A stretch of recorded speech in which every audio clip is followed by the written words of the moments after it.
Congratulations! You're born in 70 AD Rome. Not just any Rome, the Roman Empire, the one that runs the world and fully believes the gods are personally invested in its real estate. Your father is a patrician, which means good blood, good connections, and a very high opinion of himself at dinner parties. Your mother manages the household with the efficiency of a general and the patience of a saint. Because of her, the house smells like olive oil and fresh linen. You also have siblings, a dog, and a nurse who calls you Little Sparrow. Life is fine, ordinary, safe. Years pass and you turn 7. Unknown to you, somewhere across the city, in an office that smells of old scrolls and self-importance, Rome's chief priest, the Pontifex Maximus, is compiling a list with the name of girls between the ages of 6 and 10. Not just any girls, but girls that meet his requirements. They must be from patrician families and have both parents living. They must also have no physical defects, scandals, blemishes, birthmarks, or bad reputations. Basically, you shopping. And your father's name is on the good list, which means yours is too. One day your father tells you about a ceremony you absolutely have to attend. They call it the captio, which means capture. You ask why it's named that. All he says is, you'll find out soon. Later that day, you're brought to the forum. You see other girls and their families there too. You notice everyone is dressed in their finest robes. You also see the Pontifex Maximus there too. You watch as he surveys all of you. You wonder why. Then he points at you and says, I take you, Amata. Amata is beloved in Latin. You wonder what it means for you, until some priests walk towards you and grab you. You expect your parents to protest or do something, but the only thing you see is your father stepping back. Even your mother's smile doesn't change. You look back at them as the priest leads you away, waiting for one of them to say something, do something, anything. They don't, because what could they possibly do? Argue with the embodiment of divine authority in front of the entire forum? Refuse a sacred honor in front of the neighbors, their colleagues, their social circle? So they call it a blessing. They call it a privilege. They call it the will of the gods. And that's how you are taken. You're led to the Atrium Vestae, the house of the Vestal virgins. It's then that you understand what just happened. You've been chosen to be a Vestal virgin. The priestesses that served Vesta, the goddess of the hearth, home, and family that keeps watch over Rome. The Atrium Vestae is huge, 55 rooms of marble, colonnaded courtyards, and the kind of silence that has rules. It smells like incense and cold stone. You see the priestesses, women in white that look like angels on earth. You're handed over to them. One of them takes you to a chair. Another produces shears. Before you can protest, your hair is already falling. You get no explanation, no comfort, just the cold whisper of metal and the strange lightness of a head you aren't sure belongs to you anymore. After that, they dress you in white.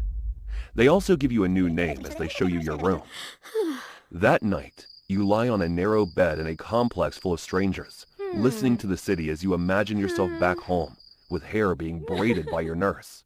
But somewhere in Rome, your father is at a dinner party, telling everyone his daughter was chosen. The next morning, a senior priestess explains the duties of a Vestal virgin to you. She tells you that the most important duty in the temple is guarding the sacred flame. She tells you that the sacred flame is what keeps Rome prosperous, that if it dies, disaster will befall Rome. And if that happens, Rome will blame you. She also tells you that virgins are expected to carry water by hand from the sacred spring every morning. You wonder what grudge the goddess has against aqueducts.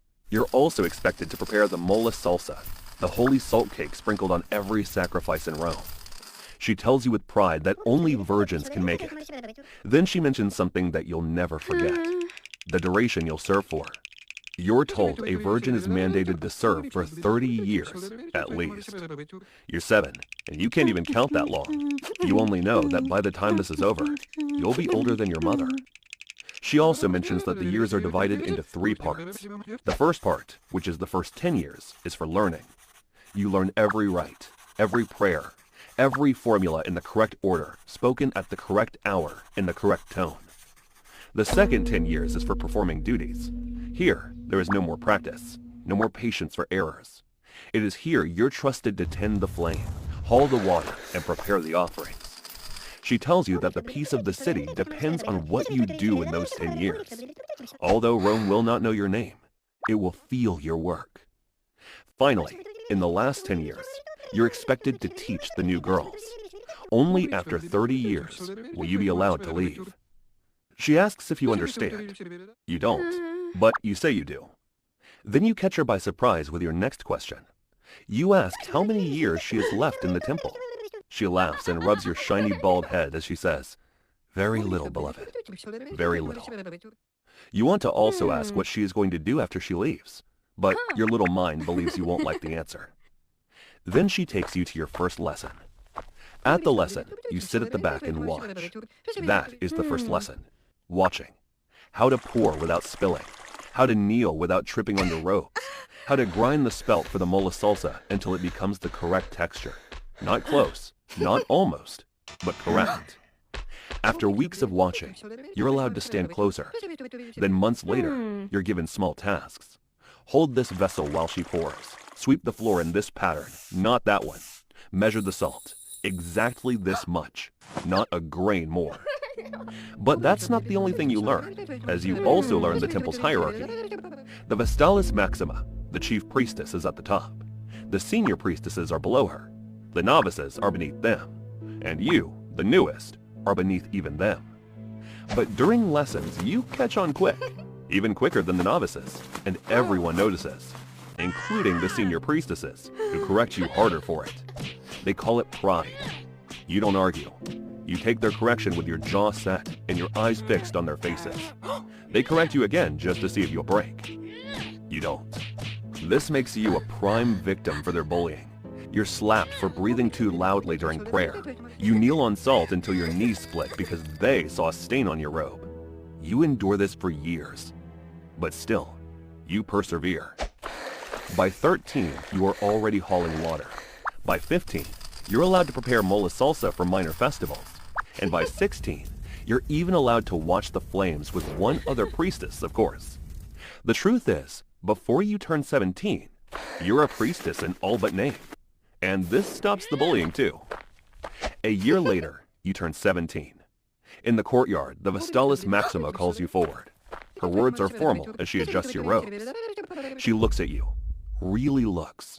And for a moment, something behind her eyes shifts. Recognition. Warning. You don't know. Honestly, you don't care. What you care about is what she says next. You are no longer a novice, she says. You are a priestess of Vestal now. The very next day, you tend the flame alone for the first time. No one watching, no one correcting, just you and the fire. You think about what this means. 20 years left till freedom. By 18, you know every festival by heart.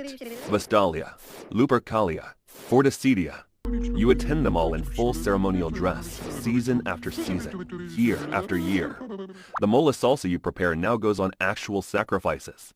The water you carry now purifies the actual temple. Your word in any Roman court requires no oath. And the privileges arrive. They are real, and you feel them. Front row at the games, a bodyguard clears the street ahead of you. One time, a condemned man was pardoned simply because he crossed your path. You also see senators, generals, and the most powerful men in Rome lowering their eyes when you pass. Not because they fear you, because it's tradition. But for a moment, it almost feels like power. You are 21 when men start to look your way. They know it's against the law to sleep with a priestess. They still try anyway. But there's a reason they still try. You've heard rumors about how some priestesses have found ways to live fully. Some have lovers outside the temple. Others have found solace among themselves. But you don't care about the rumors. You send them away with a promise to marry them after your 30 years tenure. They tend to disappear after that. You use this for years, until a general requests to meet you. He's been on multiple campaigns and has always come out victorious. Between that and his dashing looks, he's the kind of man Rome builds statues for while he's still breathing. He saw you across the Colosseum during a game, and since then, he's been pestering you. It started with gifts. You returned them. Then the summons followed. You ignored them. Now he has appealed to the Vestalis Maxima for private spiritual counsel. You cannot ignore him this time, so you attend to him. In that counsel, he professes his love to you. You already knew this was where he was going. He wasn't the first. You also know he won't be the last. So you tell him what you tell every other man that has approached you.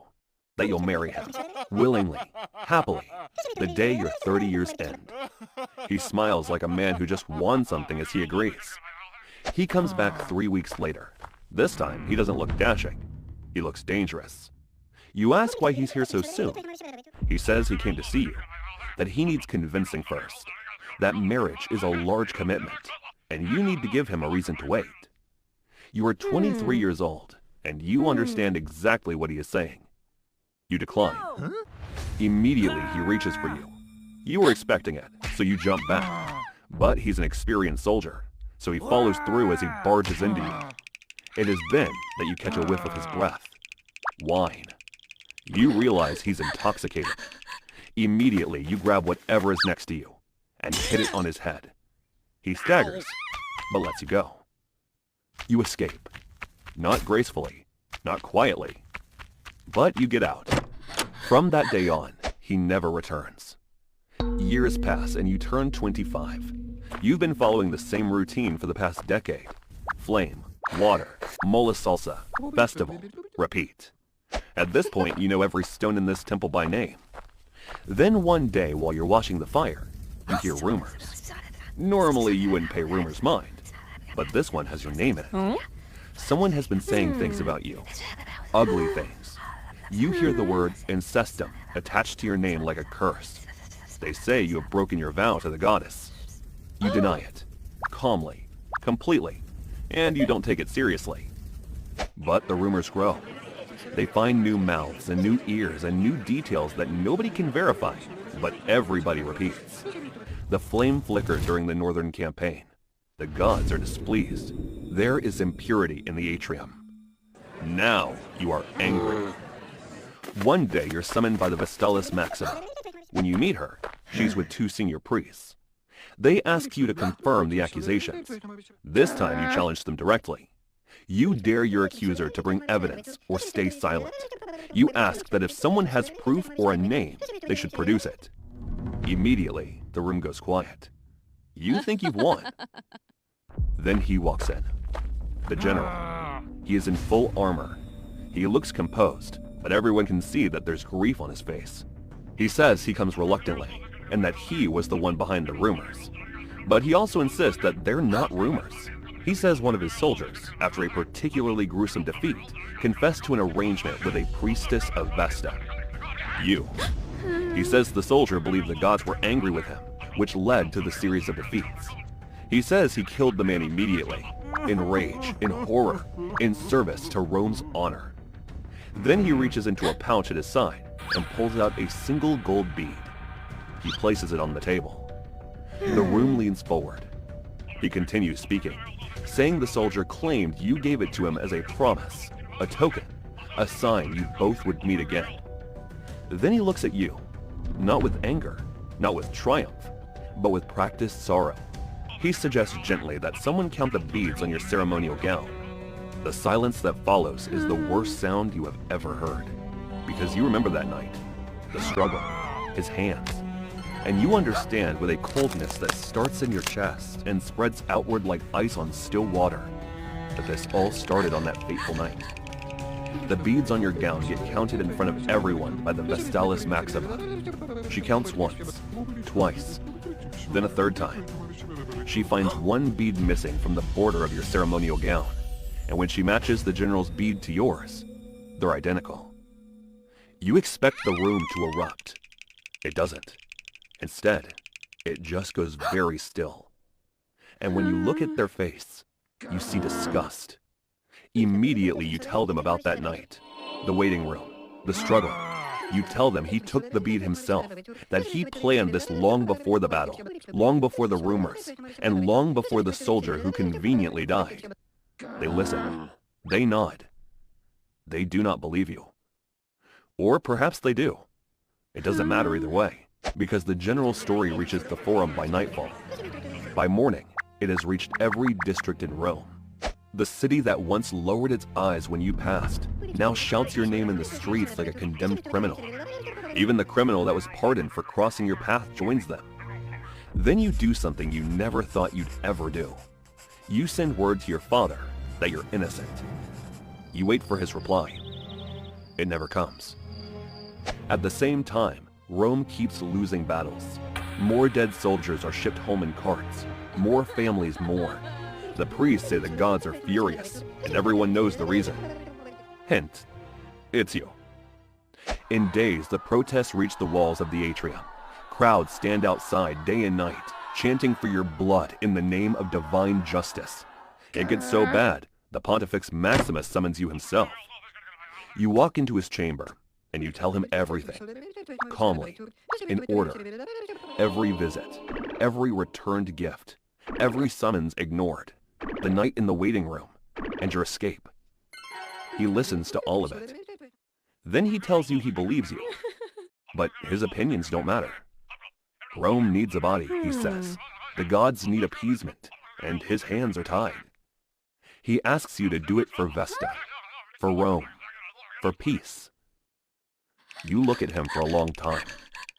Then you ask quietly if Vesta actually requested this, or if it was just him all along. He doesn't answer. As he leaves the room, 2 priestesses enter.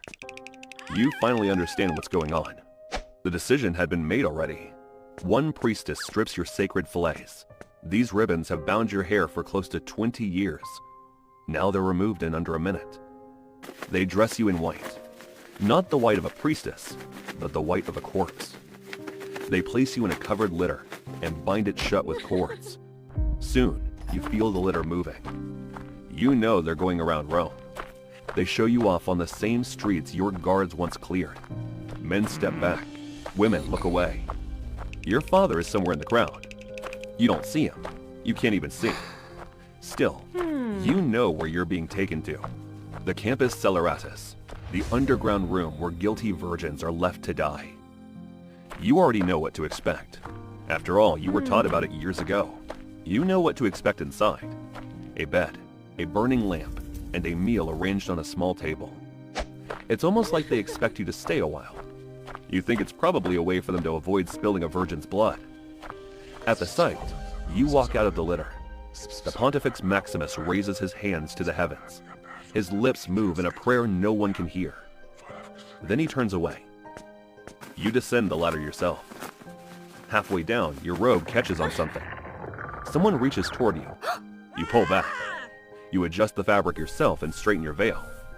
If this is the last thing you do, it will be done correctly, and it will be done without Rome helping you. You reach the bottom as you're sealed shut. All you have as company now is the dark, a bed, and the flame of Vesta, burning quietly in the place they put you both to die in. But hey, at least you had great seats at the Colosseum.